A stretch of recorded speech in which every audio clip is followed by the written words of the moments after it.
Dr. Mike, a very good morning to you. I suppose once again we expected that this would be the case, but it's always a bit worrying when you find out that it's really happening. Yes, indeed. There's always been a gap between what governments say in public and what they do behind closed doors. There's a gap between the policies they promise and the policies they deliver. And this is a classical example of it. Politicians from both political parties have talked tough on asylum, but what we find time and time again is a debasement of rules and guidelines. And, you know, this empowers unscrupulous people, such as rogue solicitors and obviously the people traffickers themselves. It's shocking, but not surprising. Yeah, I mean, you're right to bring the lawyers into it, because clearly, you know, there are two sort of groups of people who are going to benefit hugely from this kind of policy. One, the migrants, traffickers themselves, who will say to them, here's what you do. You get to England, you just get your feet on the ground. They'll take you to some, you know, centre where they'll ask you a few questions. Just either say this or just say nothing, or just tell them a load of lies and you'll be fine.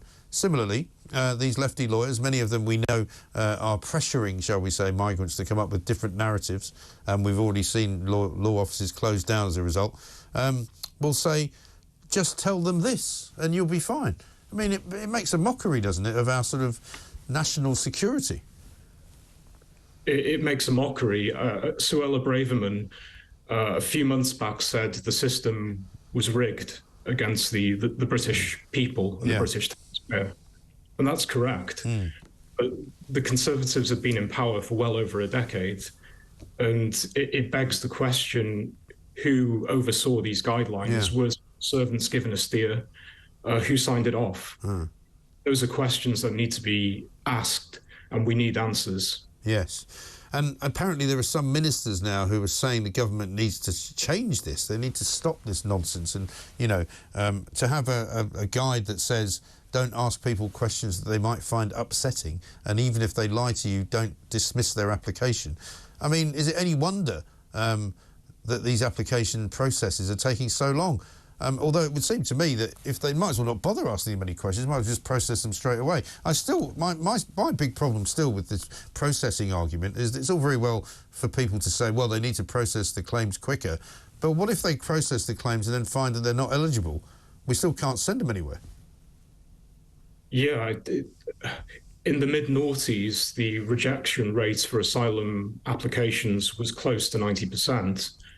But today the acceptance rate is slightly above 70%. Yeah. So clearly there's been a debasement of standards over time. And, you know, historically, immigration officers had enormous power. These were serious people. They were entrusted with interviewing these people, looking at the applications. They'd have a senior officer who would give a second pair of eyes over this. But ultimately, if you came into the UK with fraudulent or dodgy documents, they would deport you. Yeah. And this would be done very quickly. Well, quite. Well, this is my other problem with those who argue that the French processing system or the French processing centre is the way forward. Because, again, if you process people in France and you find that they haven't qualified to come to Britain, then what do you think they're going to do? You think they're just going to wander off home? No, they're going to come on a dinghy. Precisely. When the British people voted for Brexit in 2016, the government needed to think very seriously about, you know, new bilateral arrangements and how it would deal with the deportation process, but it didn't do so. I mean, morally, the correct thing to do is to take these people back to France, but politically, for the French, that's not going to happen because they don't want these people in their country. So the government has made a rod for its own back. But again, this is just emblematic of the incompetence and short-termism of the government. Yeah. And meanwhile, you know, the boats keep coming. The BB Stockholm has kind of disappeared off the radar. Nobody's talking about it anymore. I assume that they've got the 50 people who were on it originally back on it again. But what about the other 450 people that are supposed to be on it? Is anything happening there as far as you know? I'm not sure, but at the end of the day, the BB Stockholm is a publicity stunt. Yeah. It's a sort of, the government is using it as a visual statement that it's got control of the situation. But, last month you'd need around 6 BB Stockholms to hold the illegal immigrants who came into this country. Yeah. And there have been delays with RAF Scampton. So, it's a drop in the ocean in terms of dealing with this problem. Yeah. And more hotels still being commandeered, despite Rishi Sunak's promise to no longer put many more hotels on the list.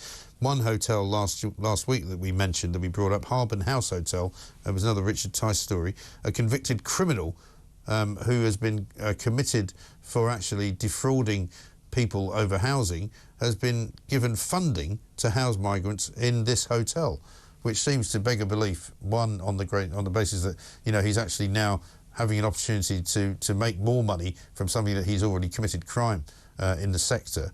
And it seems as though they're not vetting the people that are running these hotels. Yeah, I mean, it says in the book of Ecclesiastes, there's nothing new under the sun. And there's nothing new about rogue landlordism. I mean, in the 1950s, we had the infamous slum landlord, Peter Rackman, who owned a lot of property in Notting Hill. Yeah. He'd subdivide this property into, mouldy shoeboxes, and he'd pocket huge sums of cash off the booming Commonwealth immigration. Yes. And we're seeing exactly the same thing today. Essentially, the Treasury is there to maintain law and order, but they're paying large sums of cash to convicted felons, to rogue landlords. And it really does stick to the craw, because the British taxpayer has to fund this, and we're going through a cost of living crisis. There's a crisis in the housing market, and we're paying half our income to live in very small properties. Many people can't get onto the property ladder. Yeah. Those that are on the property ladder are paying huge interest rates. It's scandalous. It really is. Yeah.